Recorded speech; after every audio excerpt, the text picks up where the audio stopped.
Welcome to another edition of One More Light with me, Val Kleinhans. I am very excited to talk empowering women today with someone who just really puts an emphasis on doing just that. Becca from Rose and Ruffles is in the building. Becca, thank you so much for being here. Woo woo! Woo! Thanks for having me. I'm so excited to talk tonight. I know, me too. I stalked you on Instagram. Love everything that you're doing. Can we start with the handle? Because the handle is iconic. Oh, yes. What's the Okay. story behind it? So a million years ago when I started in petite fashion and things evolve over time. But basically I'd seen other handles that had this, alliteration like champagne and Mm. Chanel or something like that. And I was like, okay, what do I really like? And I was like, well, I really like rosé. And what's girly? What can go with that? So that's kind of how rosé and ruffles came about. It was just, I wanted to do something fun and catchy that people would remember. But it worked. I remembered. and I was like, that is a lot of fun. And that definitely puts out a feminine vibe, which I imagine is, what you're going for to begin with. So you are obviously passionate about helping women prioritize their self-care, prioritize self-love. Do you think that this is something that maybe women struggle with this more often than men do? Yeah, I think it comes from conditioning. We see our mothers when Mm. we're very young, that if we do have mothers or if we have a mother like figure in our life, we see them doing a lot of things, taking care of the home, maybe working a job, also taking care of the kids. And so you begin to kind of see that social conditioning, when you're a child. Even when I was younger, I grew up in the 90s and we would get gifts that were like brooms, and you'd be so excited as a kid to Yeah. help mom clean and things like that. Really, women tend to be more overworked because they tend to take on a lot of tasks based on our social conditioning and our gender roles. And then, we just get to a place where we're overwhelmed, but we're always pouring into other people. We're in this self-sacrificing mindset where, oh, I can't do that for myself. I need to make sure that someone else is taken care of first. Tend to be people pleasers, want to make sure that everyone is happy. So yes, I see that women get more burnout and don't have an outlet for it. And of course, men have issues with their mental health too in a different way, right? Because they've been taught that they can't emote, that they can only show some emotions. And those emotions Mm-hmm. are usually anger, frustration, and they're not allowed to, show more sympathetic emotions. They don't tend to talk to each other like women do, so they don't have that outlet in a different way. And of course it's stigmatized for them because you're supposed to be tough and you Mm. can't be sad, and boys don't have depression. So it really, we both have social conditioning to work through, and it's different for each of us. Yeah, it really is. And it blew me away when I recently learned that like men also have body image issues and men have like their own version of societal pressures that are placed on them to look a certain way, to have a certain aesthetic about them. And I was like, hold up, they do this too? Like this is they're going through this too? Blew my mind, but they really do. Mhm. And it's a lot for all of us. I think you tend to focus specifically on women though, for Mhm. the most part. So was Yes. there a moment that made you realize, I want to do this for other people? Was there a moment that said, this is what I need to be doing and I need to do this for others? So like I said, this really evolved over time. I started out, I had just graduated from grad school. I was doing a job basically during grad school. I was working full time and doing grad school at night. So I was Mhm. constantly busy. And then once I graduated from grad school, I had my big girl dream job. I just realized, man, I have all this free time and I don't know what to do with it. And I couldn't do nothing with it. And I didn't know what to do. All I knew is that I liked writing. I was a good writer, and I wanted to figure out a way to do that. And also, I knew that I had seen frustration and like being a petite woman trying to find clothes, but clothes that fit. Girl. Mhm. With the Oh, vanity sizing and everything else. So I was like, you know what? I want to be this for someone. And so mhm. that's kind of how it started. But then I realized over time, there's so much more to a person than just fashion. There's multifaceted people. And like niching down for me in that area. I mean, it just got expensive, to be quite honest. I was like, wow, I'm spending so much money to have the newest things to help people out. And there's so many things that are going on underneath the surface. I've always struggled with my mental health, and I just saw it not really coming up online. You know, people were acting in a way that I felt was artificial. Like, I just didn't want to see cute skirt girl one more time. Like, I really wanted Yeah.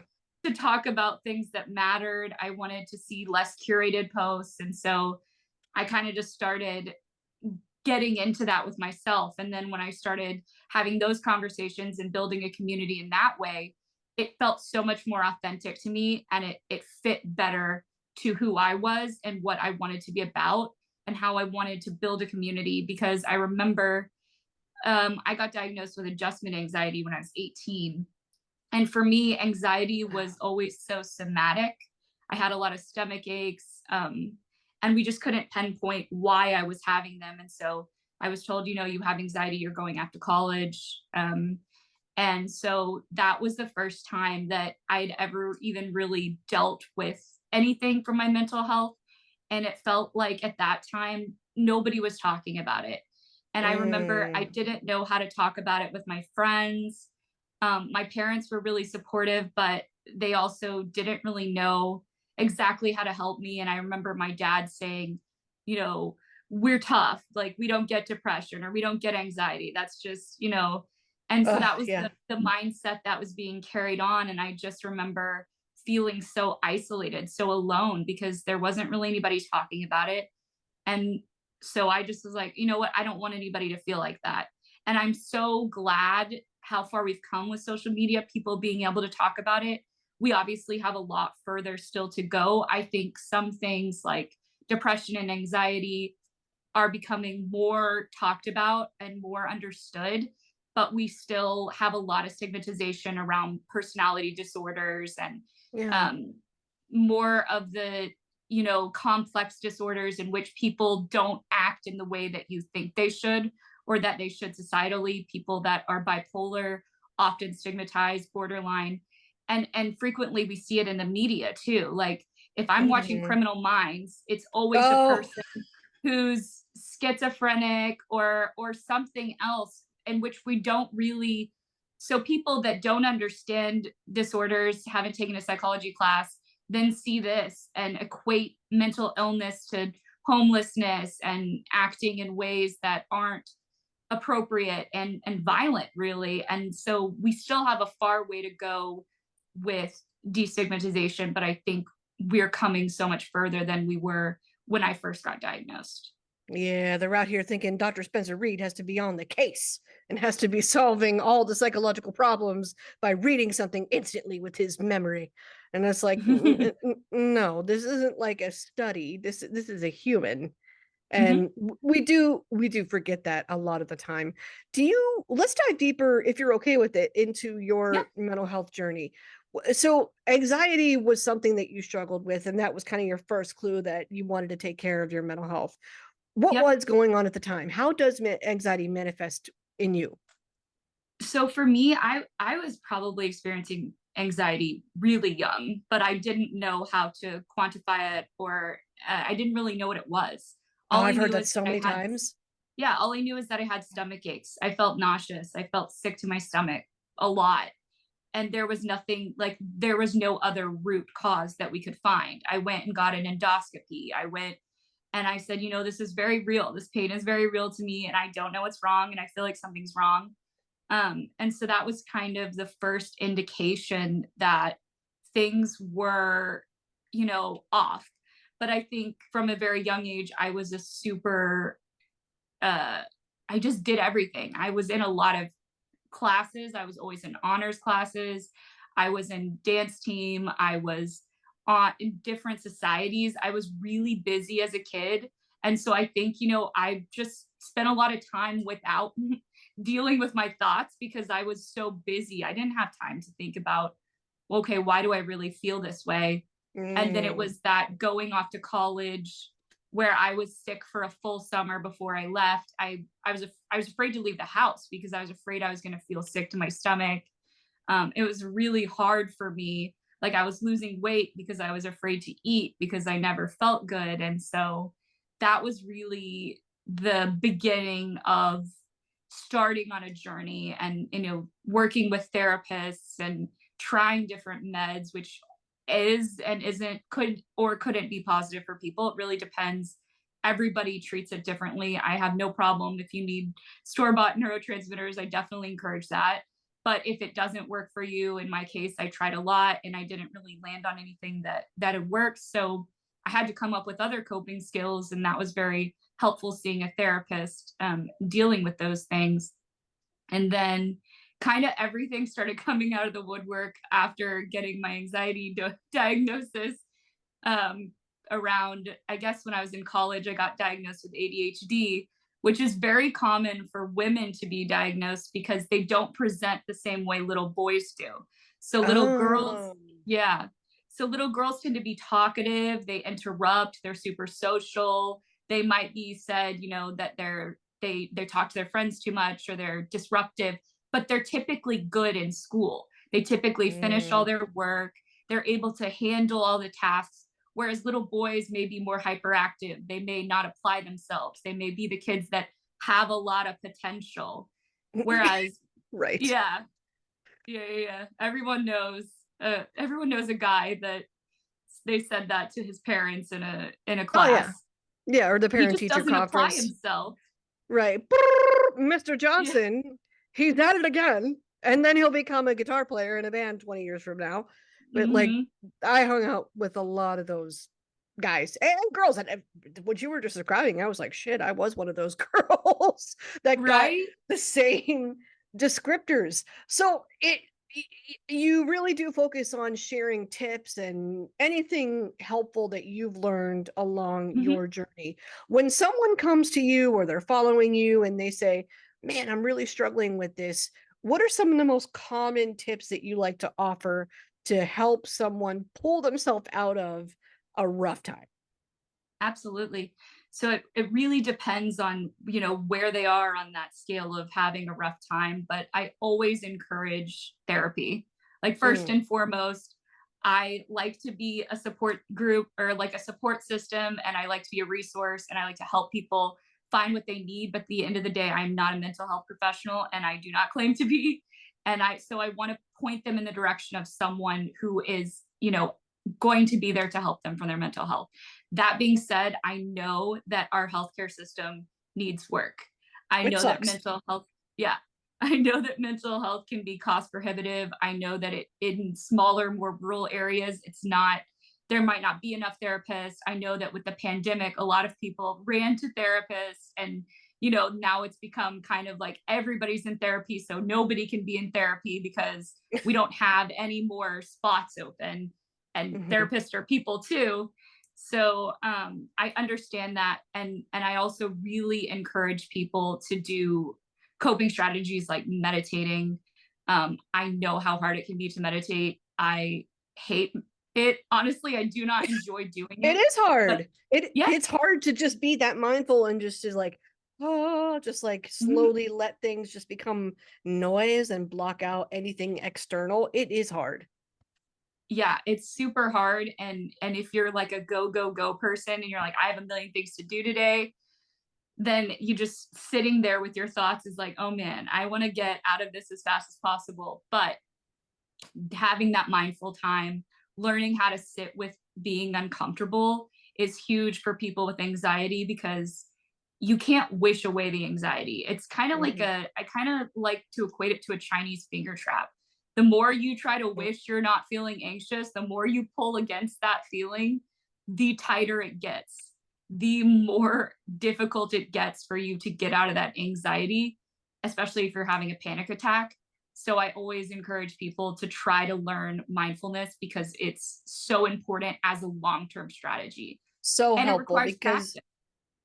it does. And it's a really easy, quick way to regulate your emotions too, so that you're not reacting in a way that normally you wouldn't. Let's just be real. Mhm. Like, because when you are super anxious, super depressed, or you got a lot on your mind and you are just going through it, you are going to do things that you probably wouldn't normally do. So Mhm. mindfulness is a great way to just go, all right, this is the wave. I'm just going to ride it. It's going to pass. Mhm. Let's just, we can observe what's happening, but we don't really have to internalize it or make it anything more than it is. We make it Absolutely.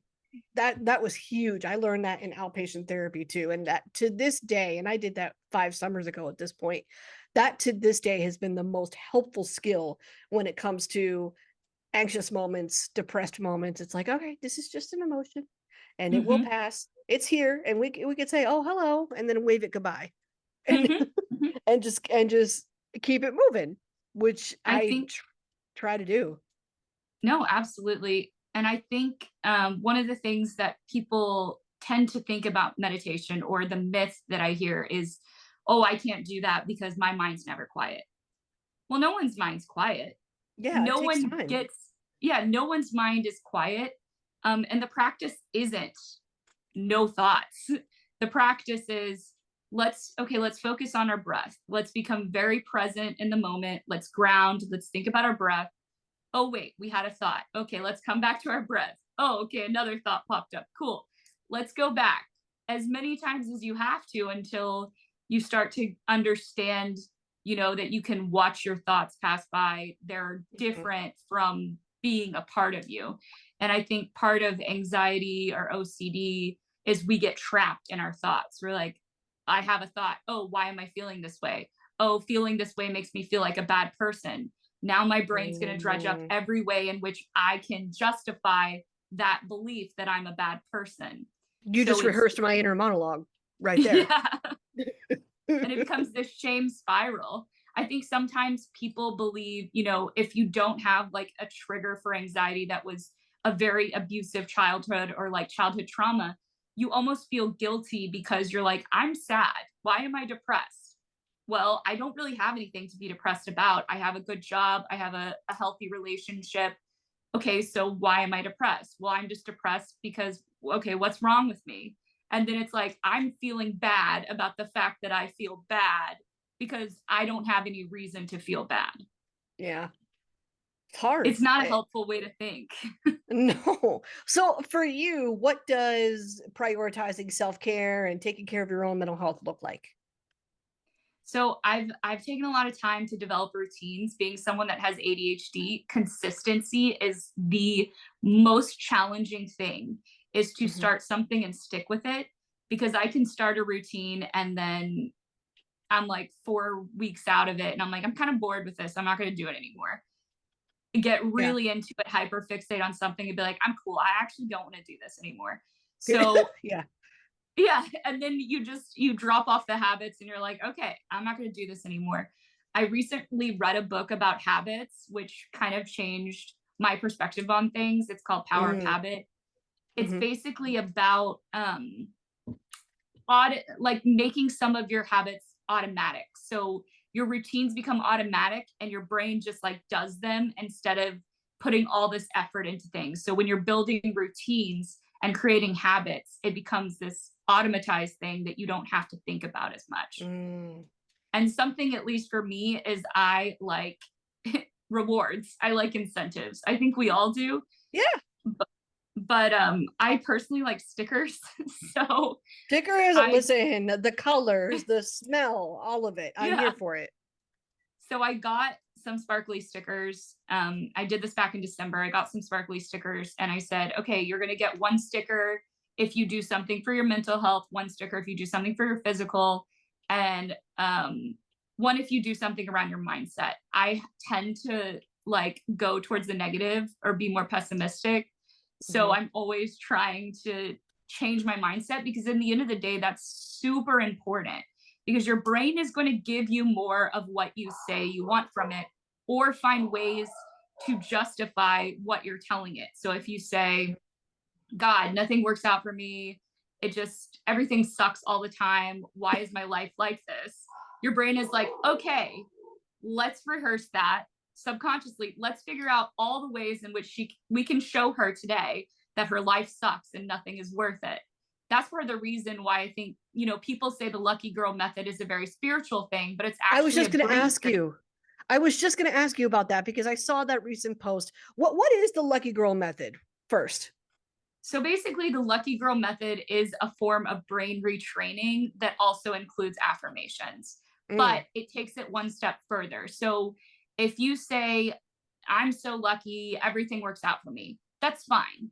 Your brain will be like, cool, I'm cool with that. But if you don't put an experience with it, it's not really going to sink in. It's just going to be something that you say. So Mm. you have to say it, you have to think it, believe it about yourself, truly believe it. And then you have to look for it in your day. And it doesn't have to be something huge. Like, I kind of just keep it in my notes. I'll write down something that happened where I'm like, that made me feel lucky. And it's very small. It's just a way that your brain's now connecting and paralleling. Everything good happens to me and good things happening. So, like, you found the perfect parking spot. You didn't have to wait in line at the grocery store. Mm-hmm. Your friend that you hadn't heard from connected with you. You know, it doesn't have to be this huge life altering, oh, I got the dream job. It's just different ways in which you feel happy about your life. And it's really a gratitude practice too, because you're recognizing and acknowledging the things that happen throughout your day that made you feel good, that made you feel lucky. And so it's pretty powerful if you use it, but you have to make sure that you're also including that second piece of experience.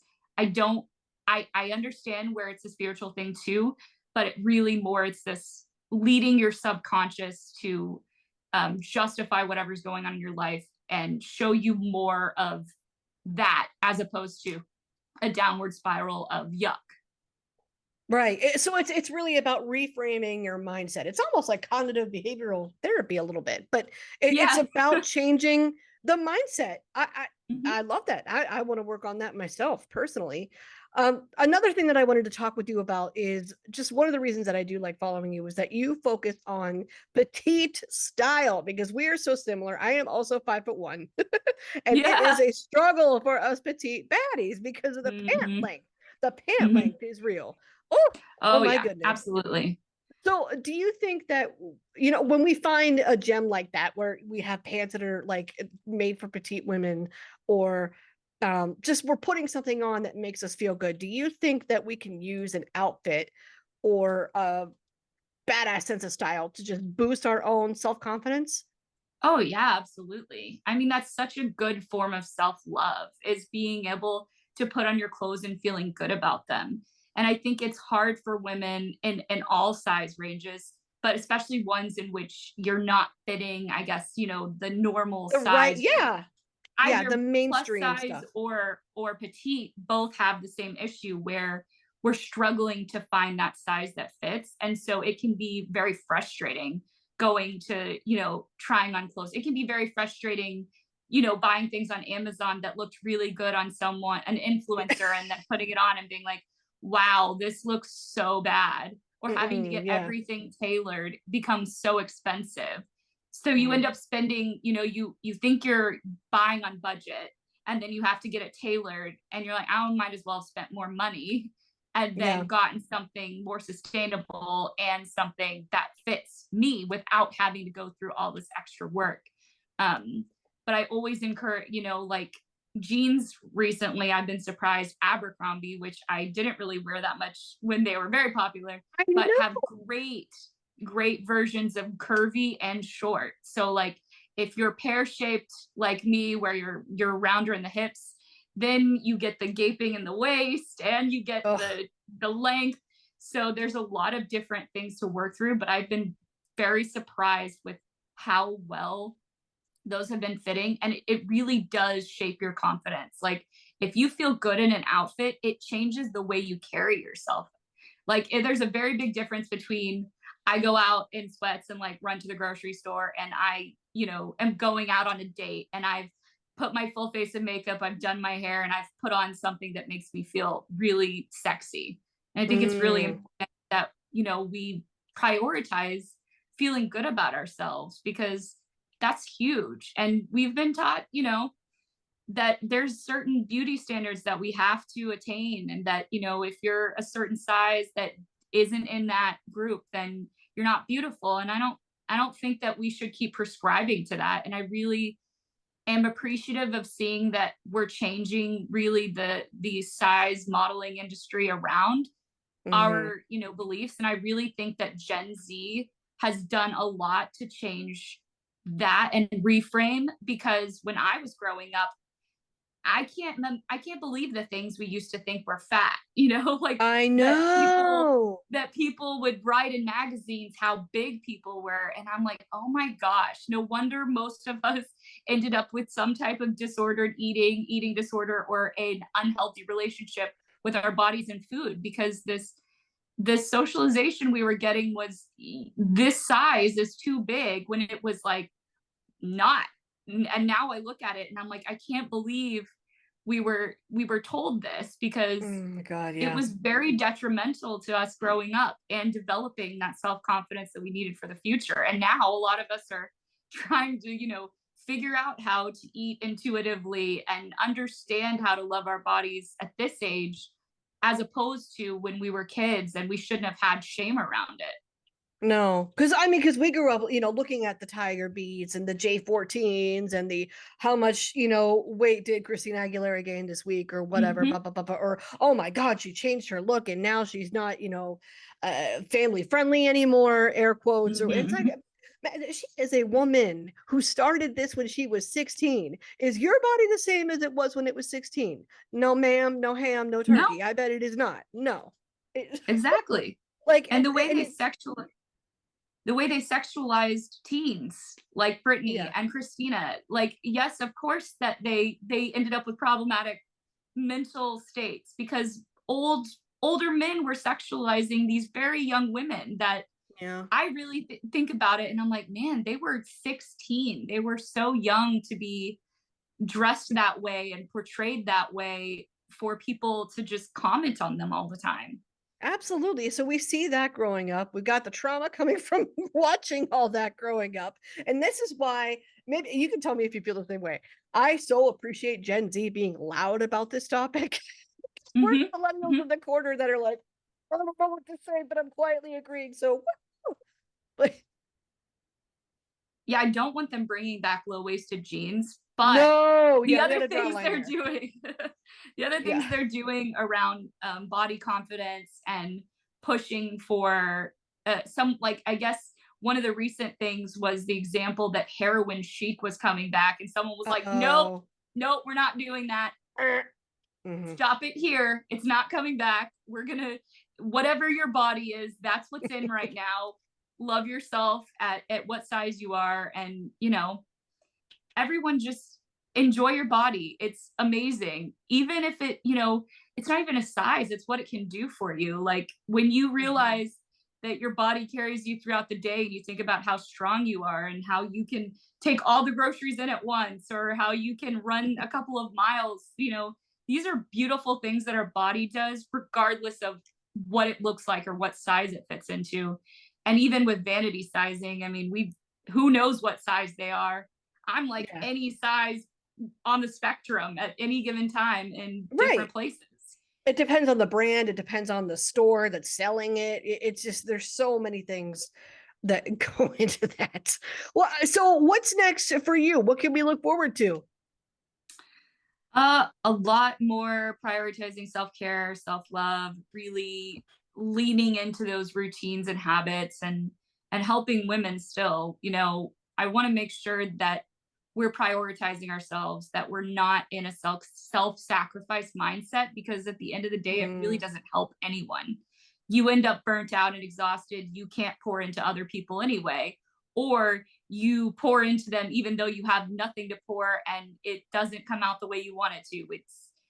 It's not nice, or it's not kind, and it's not perceived well anyway, so you might as well take time for yourself. Like, mhm. do anything that feels like self-care to you. I think there's this, like, stereotype around health and wellness and self-care that you have to do all of these things. You have to take probiotics, you have to drink your green juice, you have to, you know do all your skincare, you have to do a million things. And if you just start doing one thing, make your life like a little bit better. Just choose one thing. You don't have to choose everything at once. Like, I'm going to read instead of watch TV at the end of the day, or Mm, I'm gonna take baths, whatever you like to do, just make it a priority for yourself to do it. Make time for yourself to do it enough where you're feeling like you're being fed and like your soul is being nourished. And like, don't really say yes to things if they're not making you feel good about yourself. Don't say yes to media that doesn't make you feel good. If you're Mhm. following someone, and it could be me, I don't care. If you're following someone and you're like, this doesn't make me feel better about myself, or this, I'm just comparing myself to her and I'm not, she's so much better than me. She's so much prettier. She has such a better life than me. Why are you following that? Because Yeah, at the girl, end of the bye. day, yeah, it's not going to make you feel better. That's not Mhm. enriching your life in any way. She's still going to have a following and she's still going to do what she does. But you don't have to take part in that media if it's making you feel bad about yourself. That's on period. That is a mic drop. And we don't have any more gems to drop after that. That sums it up perfectly. It really, really does. Rebekah, thank you so much for your time, for giving us some things to think about, and all the encouragement that you're offering. I cannot wait to see what you do next. Thank you for being here. Thank you so much for having me. It was so fun chatting.